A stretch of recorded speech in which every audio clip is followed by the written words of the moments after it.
Isang araw, isang santo,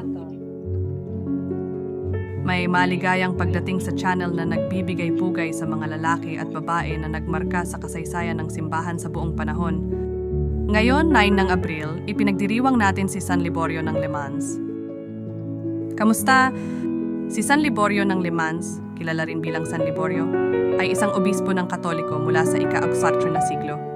Ipinanganak sa Gaul, siya ay naging obispo ng Le Mans, isang lungsod na matatagpuan sa kasalukuyang Pransiya. Ang kanyang kasaysayan ay kadalasang iniuugnay sa mga himala at mga gawa ng kabanalan. Sinasabi na si San Liborio ay isang matinding tagapagtanggol ng Kristiyanong pananampalataya, nagpapahayag ng may sigasig at nagpapalitaw sa maraming mga paganong mag-aanin sa pananampalataya. Sinasabi rin na siya ay pinagpapahirapan dahil sa kanyang pananampalataya noong panahon ng paghahari ng emperador ng Romano na si Diocletian. Isang popular na alamat ang nagsasabi na isang araw, habang si San Liborio ay nananalangin sa isang gubat, siya ay inatake ng isang dragon.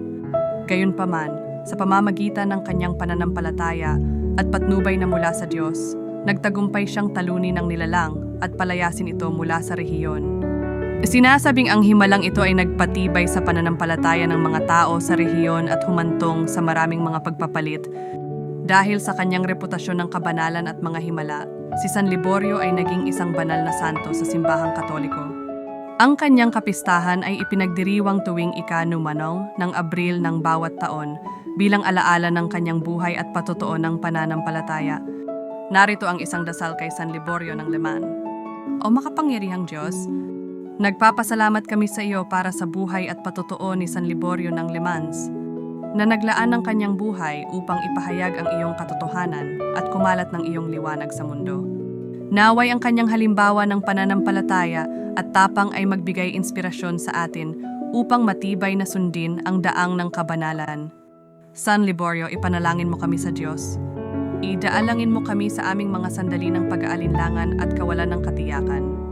At tulungan mo kaming manatiling matatag sa aming pananampalataya upang makalakad kami ng may tiwala sa landas patungo sa buhay na walang hanggan. Amen. May iba pang mga santo na ipinagdiriwang ngayong araw. Santa Casilda ng Toledo, ipakikilala namin sila sa aming mga susunod na video. Maligayang pagdiriwang sa lahat ng ipinanganak ngayong araw.